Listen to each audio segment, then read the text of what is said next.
साल 2011 एक ऐसा दिन जब लोगों को पता चला कि दो आदमखोर भाई जो कब्र से निकालकर करीब 150 से ज्यादा मुर्दे खा चुके हैं। इसे सुनने के बाद हर कोई उस इंसान को देखकर डर जाए, घबरा जाए, लेकिन बात लोगों के सामने तब खुलती है जब ये दोनों भाई अक्सर कब्रिस्तान की ओर रात के समय जाया करते थे। उसके बाद जब लोगों को ये बात पता चलती गई तब क्या हुआ वो आज की इस हमारी वीडियो में हम आपको बताएंगे। लेकिन इससे पहले हम आपको ये भी बता दें, क्या कभी आपने किसी भी इंसान को इंसान का मांस खाते हुए सुना है, देखा है? नहीं देखा, कोई बात नहीं, सुना तो जरूर होगा, है ना।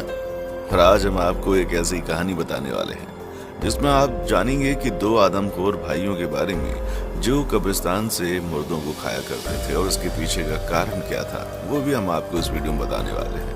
उससे पहले हम आपको ये भी बता दें कि ना सिर्फ ये दोनों भाई इंसान की तरह नॉर्मल थे, बल्कि इनका रवैया भी बिल्कुल आम था, जो किसी को भी कभी किसी प्रकार का कोई नुकसान नहीं पहुंचाते थे। और इंसानियत या यूं कह लें कि इनकी खासियत के लिए एक लाइक तो बनता है भाई। दोस्तों, इस कहानी की शुरुआत पाकिस्तान के पेशावर से होती है, जहां आज तक तो जानवरों द्वारा इंसानों को मारकर खाने की बात आम रही है, लेकिन कोई इंसान का मांस खा जाए, ये सुनने में बेहद अजीब और डरावना लगता है। लेकिन पाकिस्तान में एक ऐसा ही रोंगटे खड़े कर देने वाला मामला सामने आया है। यहाँ तो ऐसे आदमखोर भाई हैं जो कब्र से निकालकर 150 से ज्यादा मुर्दे खा गए। इन दोनों भाइयों का नाम मोहम्मद फरहान अली और मोहम्मद आरिफ अली है। वैसे इस इंटरेस्टिंग वीडियो के लिए पहले तो आप हमारे चैनल को लाइक कर लें, क्योंकि आगे की कहानी बेहद इंटरेस्टिंग होने वाली है। कैसे इन दोनों भाइयों ने खाना पीना छोड़कर लोगों को ही खाना शुरू कर दिया था। भगवान ही बचाए ऐसे नरभक्षी लोगों से।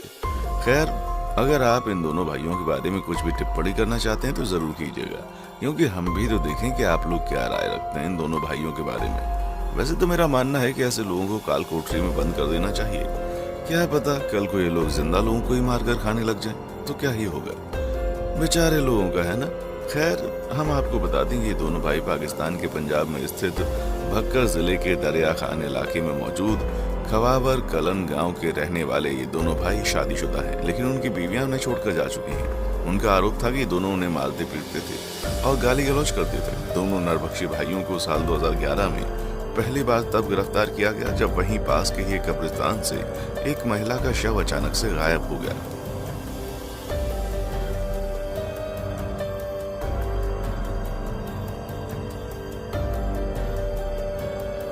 उस महिला का नाम सायरा परवीन था, जो 24 साल की थी और उसकी मौत कैंसर से हुई थी। सायरा के घर वाले जब उसे कब्रिस्तान में दफना कर चले गए और अगले दिन वहां आए तो देखा कि उसकी कब्र खोदी हुई थी और सायरा का शव गायब था, जिसके बाद उन्होंने इसकी शिकायत पुलिस में की। छानबीन के दौरान पुलिस को कहीं से पता चला कि सायरा के शव के गायब होने में फरमान अली और आरिफ अली का हाथ है। जिसके बाद पुलिस उनके घर पहुंची तो देखा कि अंदर वाले कमरे में एक पतीले में करी जैसी कोई चीज रखी हुई थी। जब पुलिस ने और भी जगहों पर जांच की तो उन्हें घर के बाहर एक बोरी में सायरा की लाश मिली, जिसे देखकर वो चौंक गई, क्योंकि उस लाश के अंग कटे हुए थे। इसके बाद पुलिस ने दोनों भाइयों को हिरासत में ले लिया और उस पतीले की जांच के लिए लैब में भिजवाया। जांच में पता चला कि वो करी इंसानी मांस की बनी हुई थी। जब पुलिस ने दोनों भाइयों से पूछताछ की तो हैरान करने वाली बातें सामने आई। उन्होंने बताया कि वो कब्र से ऐसे मुर्दे निकालते थे जो हाल ही में दफनाए गए हैं और उन्हें अपने घर लेकर आते थे। इसके बाद उसको पकाकर खाते थे। उनका कहना था कि वो अब तक 100 से ज्यादा मुर्दे खा चुके हैं। ये बात अप्रैल 2011 में उन्होंने गिरफ्तारी के बाद बताई थी। बाद में दोनों आदमखोर भाइयों को अदालत में पेश किया गया, लेकिन यहाँ एक परेशानी खड़ी हो गई, क्योंकि पाकिस्तान में इस तरह की हरकत के लिए आरोपी को क्या सजा दी जाए, इसका कोई प्रावधान नहीं था। उन दोनों पर कब्र से छेड़छाड़ करने और अन्य धाराओं के तहत मुकदमा चला। अदालत ने दोनों को 2-2 साल की सजा सुनाई और प्रत्येक पर 50,000 रुपए का जुर्माना लगाया। दोनों को मियांवाली जिला जेल में रखा गया। हालांकि वहां वो जेल में कम और अस्पताल में ज्यादा रहे थे, क्योंकि उनका मानसिक इलाज किया जा रहा था। जब दोनों नरभक्षी भाइयों की सजा पूरी हो गई तो उन्हें मई 2013 में जेल से रिहा कर दिया गया। इसके बाद दोनों भाई अपने गाँव पहुंचे, लेकिन वहां लोग उनकी रिहाई का विरोध करने लगे। उन्हें ये डर सताने लगा कि कहीं लोग उन्हें जान से ना मार दें, इसलिए दोनों भाई किसी से मिलते जुलते नहीं थे और इलाके में कम दिखते थे।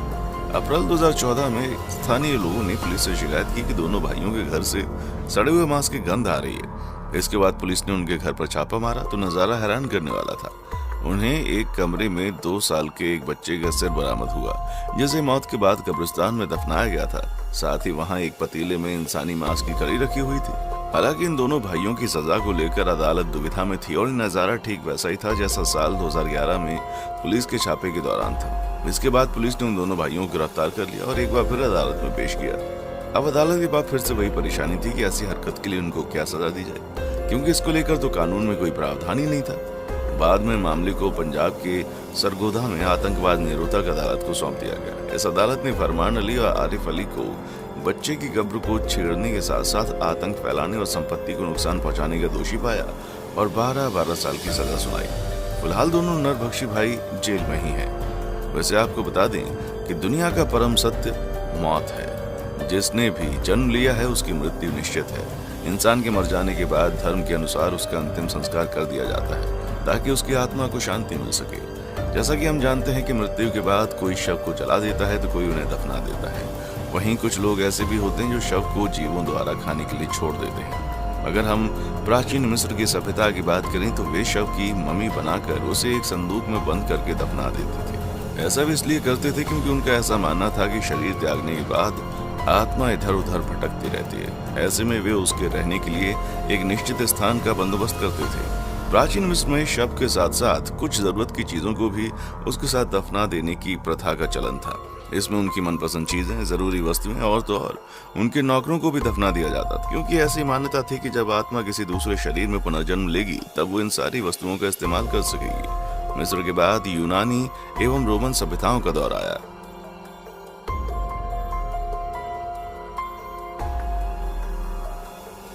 वे शरीर को दफनाने की जगह उसे जलाने की प्रथा का पालन करने लगे। हालांकि बाद में इस्लाम ने शव को जलाने की प्रथा का बहिष्कार किया। शरीर को दफन करने के पीछे कई कारण बताए गए हैं। सबसे पहले इसे विदाई देने का सबसे साफ एवं सुरक्षित तरीका बताया गया है, क्योंकि मरने के बाद बॉडी को दफनाने से वो धीरे धीरे मिट्टी में मिलकर प्राकृतिक रूप से खत्म हो जाती है। इससे वातावरण को कोई नुकसान नहीं पहुंचता, किसी प्रकार का कोई प्रदूषण भी नहीं फैलता। इस्लाम धर्म में लोगों को मरने के बाद दफनाया जाता है। हालांकि हिंदू धर्म में ऐसी कोई प्रथा नहीं है और ये बात आप भी जानते हैं। जब हिंदू धर्म में कोई व्यक्ति मर जाता है तो उसे जला दिया जाता है।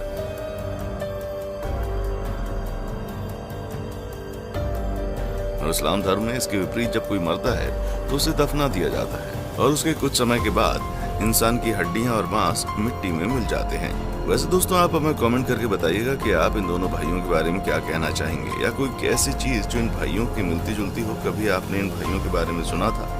फिर आप आसपास की ऐसी कोई आपने घटना देखी हो जो इस कहानी से भी हटकर और डरा देने वाली हो, तो हमारे साथ में शेयर कीजिएगा और हमारे अगली वीडियो के इंतजार करते रहिएगा। मिलते हैं अगले वीडियो में, तब तक अपना ख्याल रखिएगा और हाँ, देखने के लिए शुक्रिया।